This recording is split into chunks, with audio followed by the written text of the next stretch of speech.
જય દશામાં। આજના વિડીયોમાં આપણે દશામાં વ્રત ક્યારે શરૂ થાય છે, ક્યારે પૂર્ણ થાય છે અને તેનું મહત્ત્વ શું છે તે જોશું। બોલો જગતજનની માં ભગવતી દશામાતની જય।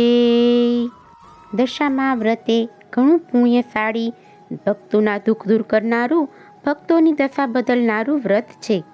આ વ્રત અષાઢ વદ અમાસ અને દિવાસાનો દિવસ એટલે કે તારીખ 24 જુલાઈ 2025 અને ગુરુવારના રોજ શરૂ કરવામાં આવશે। આ વ્રત 10 દિવસનું હોય છે, તેથી શ્રાવણ સુદ નોમ 2 ઓગસ્ટ અને શનિવારના રોજ પૂર્ણ થશે। કોઈ પણ જાતના ભેદભાવ વગર સ્ત્રી, પુરુષ કે બાળક કોઈ પણ આ વ્રત કરી શકે છે। આ વ્રત કરવા માટે અષાઢ વદ અમાસના દિવસે સવારે વહેલા ઉઠી સ્નાનાદિથી પરવારી માતાજીનું સ્મરણ કરી અને વ્રતનો સંકલ્પ કરવો। ઘરના મંદિરની સાફ સફાઈ કરી બાજોટ પાથરી અને તેના ઉપર દશામાની મૂર્તિનું સ્થાપન કરવું।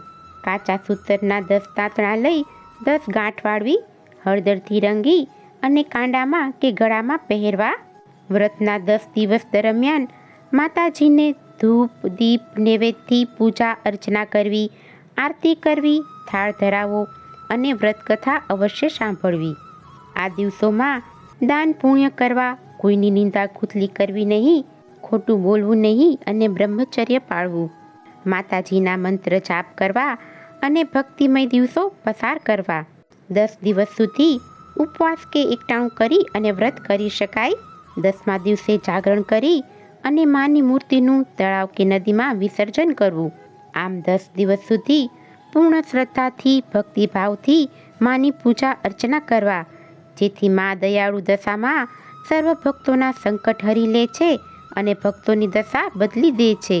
દીન દયાળુ મા ભગવતી દશામાં ભક્તોના ગ્રહ, બાધા, નડતર સર્વ સંકટો નિવારે છે અને માની સાચા હૃદય અને શ્રદ્ધાથી કરેલી ભક્તિથી માના આશીર્વાદ પ્રાપ્ત થાય છે અને સુખ સંપત્તિ સૌભાગ્યની પ્રાપ્તિ થાય છે।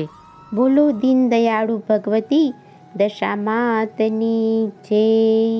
જો આપને અમારો આજનો આ વિડીયો પસંદ આવ્યો હોય તો એક લાઈક આપી ચેનલને સબસ્ક્રાઈબ કરો। આજનો આ વિડીયો જોવા બદલ આપનો ખૂબ ખૂબ આભાર। જય દશામાં।